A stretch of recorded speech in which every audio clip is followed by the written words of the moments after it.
Assalamualaikum warahmatullahi wabarakatuh. Alhamdulillah hamdan katsiran thayyiban mubarakan fi kama yuhibbu rabbuna wa yarda. Wa asyhadu an la ilaha illallah wahdahu la syarika lahu wa asyhadu anna Muhammadan abduhu wa rasuluh.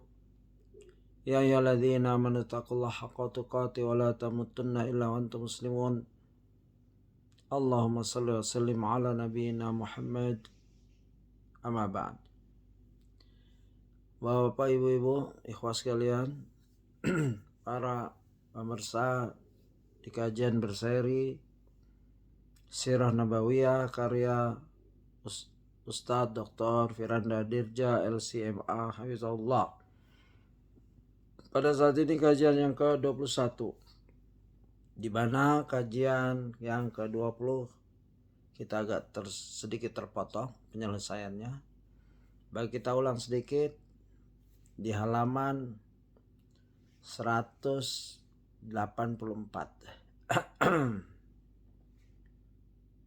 Ya, 184 di mana perjalanan Salman Al-Farisi radhiyallahu an dalam mencari hidayah. Di mana Salman menuturkan, ya, setelah beberapa tahap, ya, Salman radhiyallahu an, ya, dari pendeta ke pendeta, dari orang baik pendeta baik sampailah pendeta yang jujur yang mengabarkan nubuah, kenabian. Di antaranya satu nabi orang Arab yang akan diutus Allah, yaitu Nabi Arab. Terus tidak makan sedekah, makan hadiah. Terus di punggungnya ada tanda kenabian, ya, dan lain-lain yang telah dicirikan oleh pendeta terakhir. Sampailah beliau ke Madinah dengan menghabiskan seluruh hartanya dan bahkan dijual oleh orang yang dipercayanya. Tapi beliau tidak menyesal. Beliau jadilah budak. Setelah menjadi budak, Salman radhiyallahu menuturkan, Allah Azza wa Jalla pun mengutus Rasulnya di Mekah, sedangkan aku sama sekali tidak pernah mendengar namanya, lantaran kesibukanku sebagai seorang budak. Ya, dalam proses dia, ya, beliau sallallahu beliau radhiyallahu menjadi seorang budak, ya, mengerjakan pekerjaannya sebagai orang budak.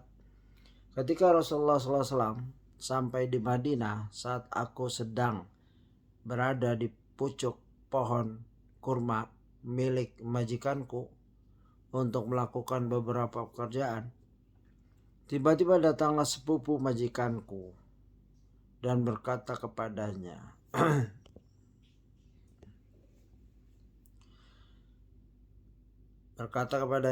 semoga Allah membinasakan kabilah Aus dan Khazraj. Lihatlah bagaimana mereka berkumpul di Quba untuk menyambut seorang lelaki dari Makkah yang mereka anggap sebagai nabi. Mendengar kabar tersebut, seluruh tubuhku pun bergetar hebat. Sampai-sampai aku hampir jatuh dari pohon dan menimpa majikanku. Aku pun bergegas turun dari pohon kurma dan bertanya kepada sepupu majikanku, apa yang kamu katakan tadi? Apa yang kamu katakan tadi? Ya. Majikanku pun marah dan memukulku dengan keras sambil membentak, "Woi, apa urusanmu dengan ini? Sudah sana kerja lagi." Ya, begitu. Ya, jadi wajar, ya, kalau majikan marah, biasanya begitu. Apalagi Salman posisinya budak, ya, begitu. Ini sangat menyandakan bahwa Salman itu benar-benar ingin jumpa Nabi, benar-benar ingin kebaikan, benar-benar ingin hidayah. Ya, beliau pun dibentak, dipukul, dijual, dibohongi, habis hartanya. Aku pun menjawab, tidak apa-apa, aku hanya ingin memastikan apa yang tadi ia ucapkan. Ya, itu jawaban Salman. Berarti dia sembunyikan sesuatu, ya. Uh, Dalam kelanjutan kisahnya, Salman radhiyallahu anhu menuturkan bahwa kala itu ia telah mempersiapkan perbekalan untuk menemui Rasulullah SAW. Ia pun membawa bekal tersebut untuk diberikan kepada Rasulullah SAW di saat beliau telah sampai di Kuba dalam perjalanan hijrah menuju Madinah. Saat bertemu Rasulullah SAW, saat bertemu dengan Rasulullah SAW, Salman berkata, "Innahu qad balagani annaka rajulun salih wa ma'aka ashabun laka quraba'u adzawu hajah wa haja syai'un kana indi lis sadaqah faraitukum ahaqqa bihi min ghairikum." Aku dengar bahwa engkau adalah seorang yang saleh. Engkau juga memiliki beberapa sahabat yang asing dan berkebutuhan. Terimalah sesuatu dariku ini sebagai bentuk sedekah. Sungguh menurutku kalian adalah yang paling berhak mendapatkannya daripada orang lain. Salman mendekatkan bekal yang berupa makanan tersebut kepada Nabi Sallallahu Alaihi Wasallam. Akan tetapi Nabi Sallallahu Alaihi Wasallam tidak mengambil makanan tersebut, malah bersabda kepada para sahabatnya, "Makanlah kalian." Salman pun berkata dalam dirinya, ini tanda kenabian yang pertama, ya, pertama. Ya. Salman kembali mengumpulkan sesuatu yang bisa untuk ia serahkan kepada Rasulullah SAW. Sementara Rasulullah SAW melanjutkan perjalanan beliau menuju kota Madinah. Ketika apa yang ia kumpulkan dirasa cukup, Salman pun kembali menemui Rasulullah SAW seraya berkata, "Inni ra'aituka la ta'kulus sadaqah wa hadhi hadiyatun akramtuka biha." Sepertinya engkau tidak makan harta sedekah, maka ini aku membawa hadiah makanan untuk memuliakanmu. Rasulullah SAW pun memakan makanan tersebut dan memerintahkan para sahabat untuk makan bersama beliau Sallallahu Alaihi Wasallam. Melihat itu Salman pun berkata pada dirinya, ini adalah tanda kenabian yang kedua. Ya, pertama tidak memakan sedekah, kedua memakan hadiah.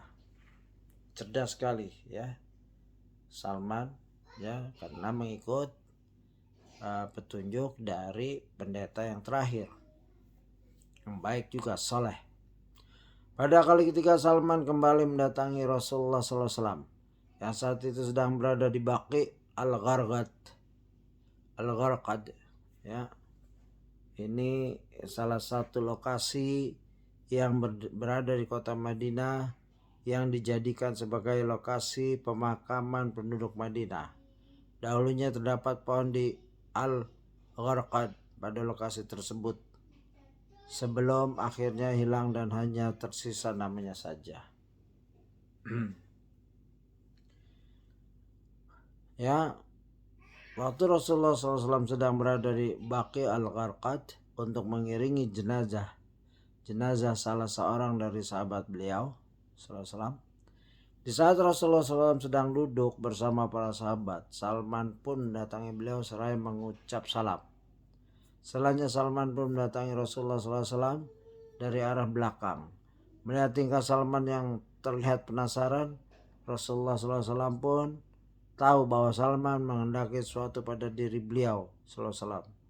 Akhirnya Rasulullah SAW pun melemparkan selendang yang ada pada punggung beliau Sallallahu Alaihi sehingga Salman pun melihat adanya tanda kenabian yang telah diceritakan kepadanya.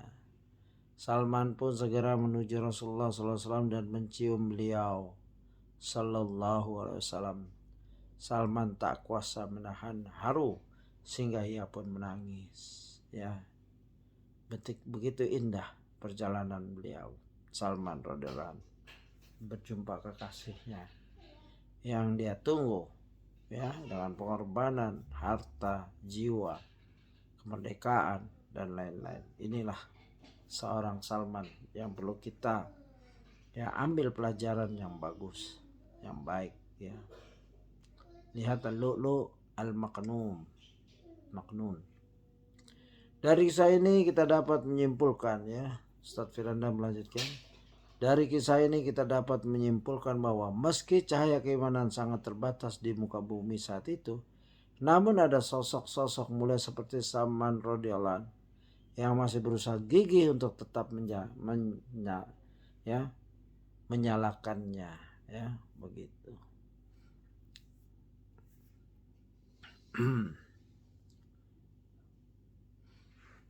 Lihatlah bagaimana perjuangan Salman dalam mencari cahaya.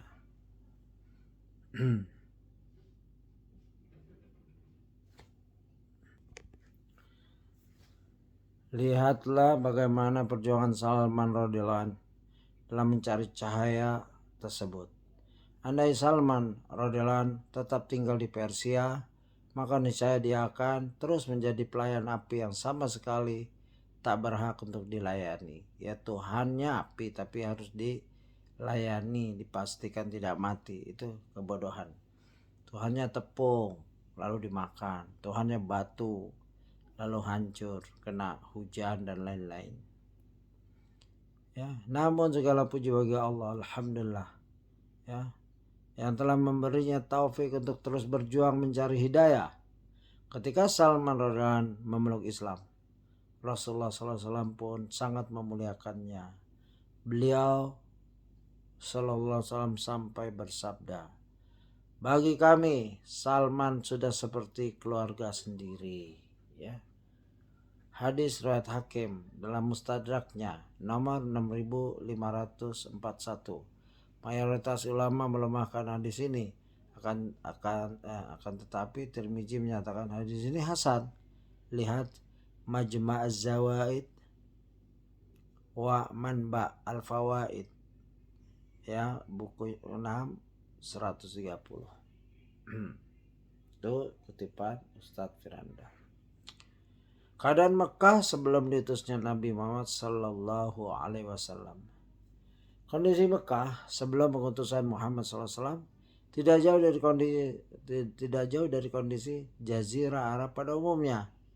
Penduduk Mekah ketika itu bergelimang dalam gelapnya kesyirikan dan kefasikan, kecuali hanya segelintir orang saja, seperti Zaid bin Amr bin Nufail, ayah dari sahabat Sa'id bin Zaid radhiyallahu anhu, yang masih menganut agama Nabi Ibrahim alaihissalam yang murni, juga seperti Waraqah bin Naufal yang memeluk agama Nasrani yang murni.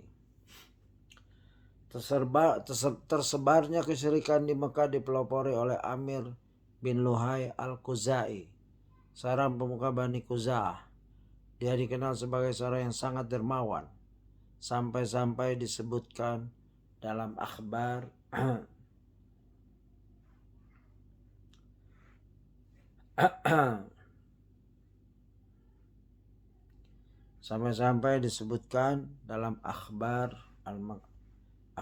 akhbar Makkah, yaitu akhbar Makkah jilid 1 halaman 100 ya, begitu Ustadz Firanda mengutip. Karya Al-Azruqi juga Al-Bidayah wa Nihayah. Sini Al-Bidayah wa Nihayah buku 3 jilid 3 halaman 187.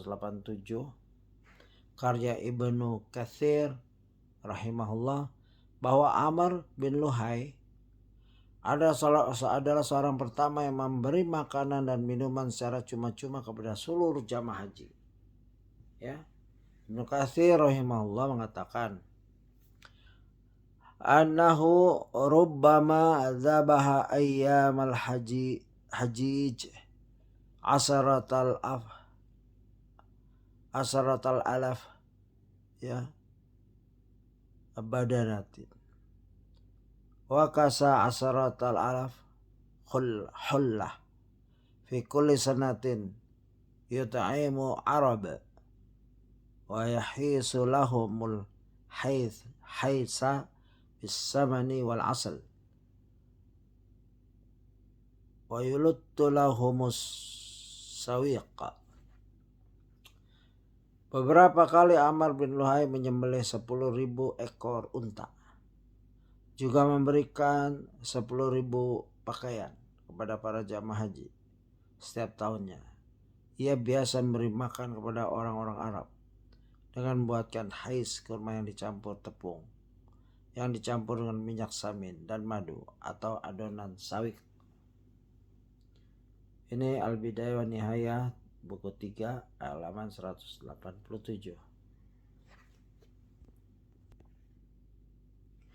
Karenanya tidak berlebihan jika dikatakan bahwa Amr bin Luhai termasuk sosok yang paling terpandang dihormati oleh bangsa Arab pada zaman itu. Seluruh perkataannya didengar dan diikuti. Namun ternyata dia jugalah orang yang pertama kali membawa bencana besar ke negeri Arab. Apa yang dimaksud bencana besar? Jelaskan di sini.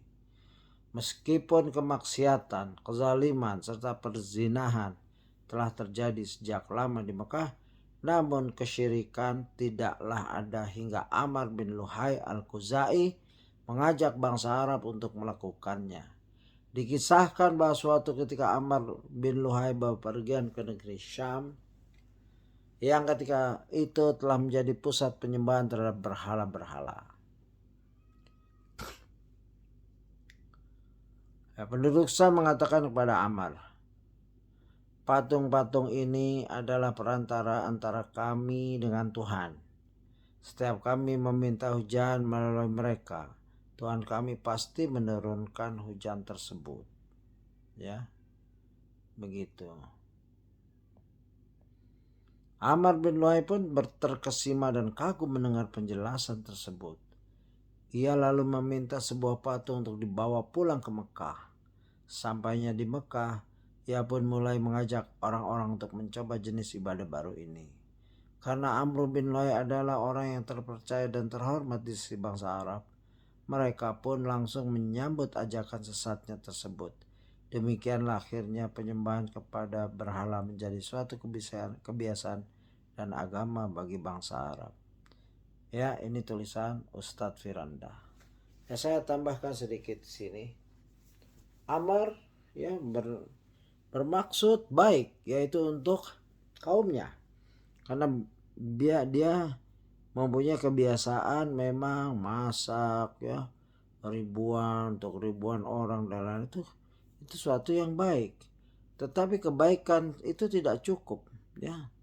Buktinya apa? Dia mengambil patung dari Syam dalam rangka mungkin menolong kaumnya lagi ya, untuk mendapatkan manfaat dari patung tersebut. Nah, ini kita lanjutkan. Ustadz menulis, selain kesyirikan, ya tadinya belum ada kesyirikan sampai Amr bin Luhai membawa patung tersebut. Selain kesyirikan berupa penyembahan kepada patung, Amr bin Luhai juga mengadakan berbagai khurafat dan membuat bangsa Arab meyakininya. Ya, syirik, khurafat ya, bertetanggaan itu istilahnya. Rasulullah SAW bersabda tentang Amr bin Luhai, walaqad ra'aitu jahannama yahtimu ba'duha ba'da hina ra'aitumuni ta'akhartu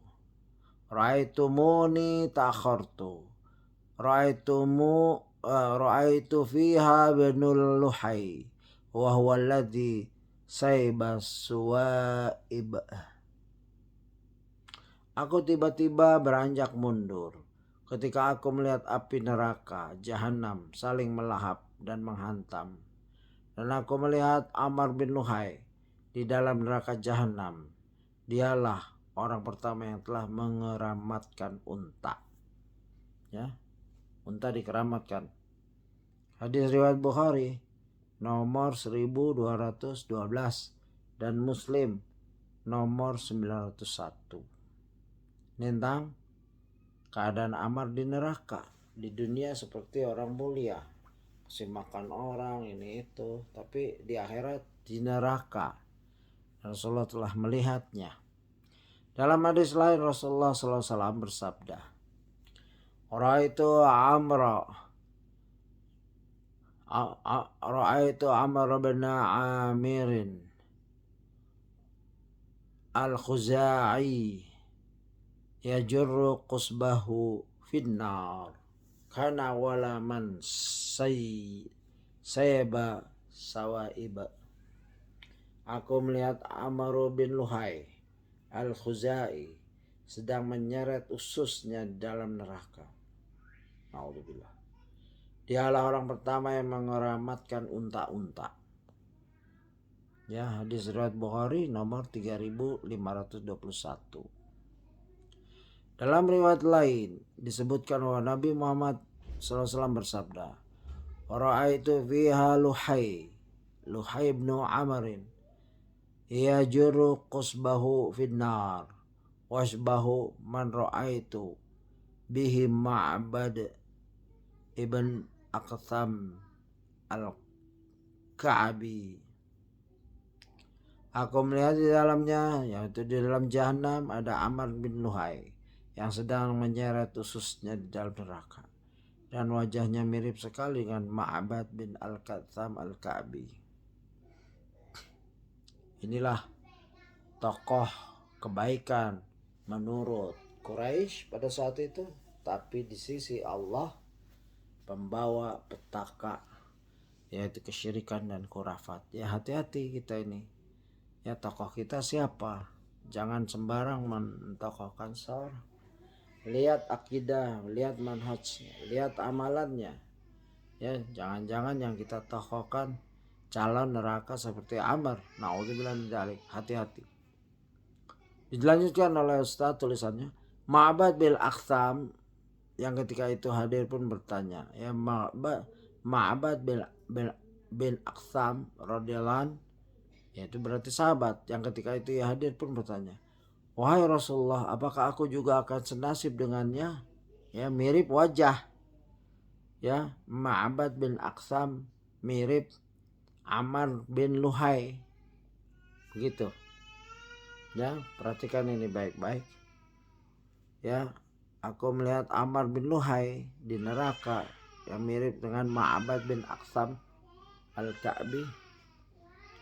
Nah, Ma'bad bin Aqtham radhiyallahu yang hadir ketika Rasulullah sedang menceritakan hadis, ya nikmat ya, menceritakan hadis dari Rasulullah, mendengarkan hadis dari Rasulullah SAW, dan boleh bertanya, "Wahai Rasulullah, apakah aku juga akan senasib dengannya?" Begitu sensitifnya sahabat, karena tidak mau dia di neraka bersama Amr bin Luhai. Dia ingin bersama Rasulullah, kekasihnya. Ya, kekasih mereka, sahabat mencintai Rasulullah.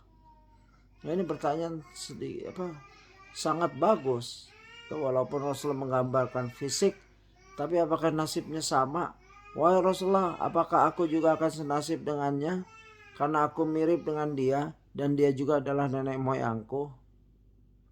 Ya, selain mirip, ya memang secara keturunan Ma'bad bin Aqtham masih satu darah, ya, begitu pengakuan beliau. Rasulullah SAW pun menjawab, "La, anta mu'minun wa huwa kafirun."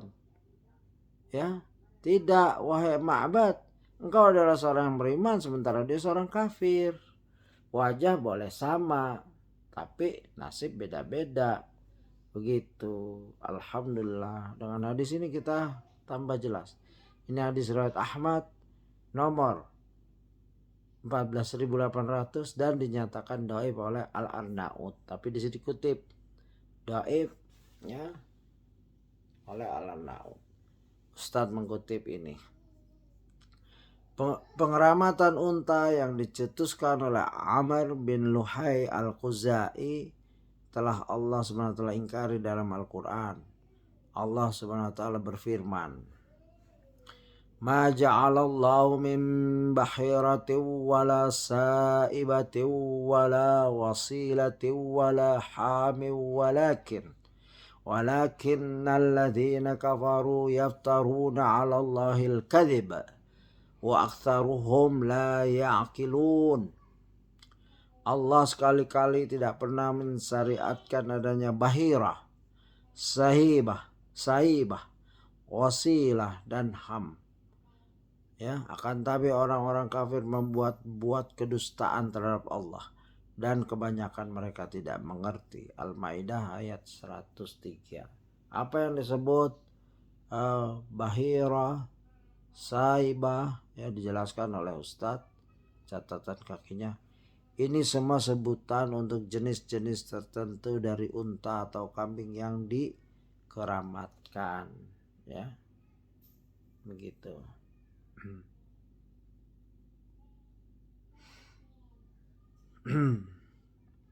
Secara sekilas hal tersebut seakan-akan perbuatan, ya.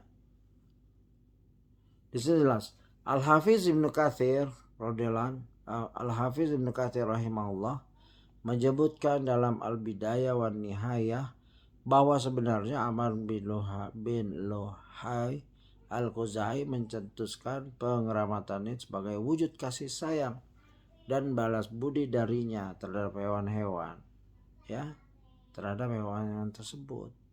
Ya, mungkin hewan itu telah berjasa. Nah, di sini jelaskan seperti unta yang sudah melahirkan anak betina 5 kali berturut-turut, jasanya banyak, maka ia dianggap telah berjasa sehingga harus dibiarkan hidup bebas, tidak boleh disentuh dan diperas susunya. Ini hal-hal yang diada-adakan, gak ada syariat seperti itu. Secara sekilas hal tersebut seakan-akan perbuatan yang sangat terpuji, namun sejatinya hal tersebut adalah bid'ah yang sesat yang menjadi awal mula munculnya kesyirikan, yaitu pengeramatan terhadap hewan-hewan. Hati-hati, ya, hewan bisa jadi membawa kesyirikan kalau dipuji sedemikian rupa. Mau berjasa memang itu sudah tugasnya, ya, sembelih dimakan, dijual dimakan, begitu. Dari penjelasan di atas kita juga dapat menyimpulkan bahwa bangsa Arab sejak dahulu telah mengenal Allah, agama Nabi Ibrahim alaihissalam yang murni, juga keagungan Ka'bah. Allah subhanahu wa ta'ala berfirman tentang mereka, walain sa'altahum man khalaqas samawati wal arda la yaqulunna Allah. Kalau engkau bertanya pada mereka siapakah yang menciptakan langit dan bumi, maka sungguh-sungguh mereka menyatakan yang menciptakan adalah Allah. Quran surat Az-Zumar ayat 38. Kita juga sudah ketahui bersama bahwa mereka biasa berhaji setiap tahunnya, meskipun dengan diiringi berbagai ritual sesat dan bid'ah di dalamnya. Dan kita juga telah mengetahui lafal talbiyah yang mereka biasa ucapkan, yaitu labbaik la syarika laka illa syarikan huwal laka tamlikuhu wa ma malak tamlikuhu wa ma malak. Ya Allah, kami penuhi panggilanmu. Ya Allah, tidak ada sekutu bagimu. Coba lihat, berhenti di situ kan bagus, tapi mereka sambung. Ya Allah, kami penuhi panggilanmu. Labbaik la syarika laka labbaik. Labbaik la syarika laka illa syarikan huwa laka. Ya Allah, kami penuhi panggilanmu. Labbaik tuh. Ya Allah, tidak ada sekutu bagimu kecuali suatu sekutu milikmu. Ya, ini rusaknya. Yang engkau menguasainya, dan sekutu tersebut tidak menguasai. Walaka tamlikuhu wa malaka wa ma malaka. Lafal talbiyah yang mengandung kesyirikan di atas biasanya mereka ucapkan saat tawaf di Ka'bah. Hadis riwayat Muslim, ya, hadis nomor 1185. Ini syirik, ya. Gak boleh talbiyah pakai nama Allah dan sesuatu yang selain Allah. Allah tidak pernah, ya, ridha dengan kesyirikan dan tidak pernah mengutus nabi untuk mengajarkan kesyirikan. Ini penting sekali. Bahkan seluruh nabi, ya, walaqad ba'atsna fi kulli ummatin rasulan ani abudullah wajtanibut taghut, untuk menyembah Allah saja, Nah itu dari saya. Dan jauhi tagut, jauhin kesyirikan, jauhin setan. Ya, begitu. Ar-Razi dalam Mafatih Al-Ghaib mengatakan, ini kutipan Ustadz Firanda, ya, yaitu kaum musyrikin sebenarnya mengetahui dengan pasti bahwa patung-patung tersebut tidak mampu berbuat apapun, baik berupa penciptaan ataupun pengaruh tertentu. Jadi sikap mereka yang masih saja meyakini patung-patung tersebut sebagai sekutu bagi Allah Azza wa Jalla adalah kebodohan dan kedunguan yang parah. Ya, dalam Mafatih Al-Ghaib Tafsir Al-Kabir jilid 19 halaman 33, ini kutipan Ustadz. Beliau juga mengatakan mereka membuat berbagai patung dan arca dalam bentuk para nabi dan orang-orang mulia di antara mereka. Mereka meyakini bahwasanya jika mereka beribadah pada patung-patung tersebut, maka orang-orang mulia tersebut akan menjadi pemberi syafaat bagi mereka di sisi Allah. Dan yang semisal dengan perbuatan ini di zaman sekarang adalah pengagungan terhadap berbagai kuburan orang mulia yang dilakukan oleh banyak orang, sembari meyakini bahwasanya jika mereka mengagungkan kuburan-kuburan tersebut, maka para penghuninya akan menjadi pemberi syafaat bagi mereka di sisi Allah. Ini dalam Mafathil Ghaib At-Tafsir Al-Kabir jilid 17 halaman 63. Jadi kesyirikan dari dulu sampai sekarang mirip. Ya bahkan seperti itu. Ya, naudzubillah, kita berlindung pada Allah dari segala bentuk kesyirikan dan bid'ah. Maka kita kembali kepada tauhid dan sunnah. Demikian, ya, saya mohon maaf jika ada kesalahan dalam pembacaan. Dan juga saya mohon maaf mungkin ada gangguan suara-suara yang tidak berkenan. Ya, kita tutup, kita lanjutkan ke kajian kita selanjutnya di kajian nomor 22 insyaallah. Kajian nomor 22. Subhanakallahumma wa bihamdika asyhadu an la ilaha illa anta astaghfiruka wa atubu ilaik. Assalamualaikum warahmatullahi wabarakatuh.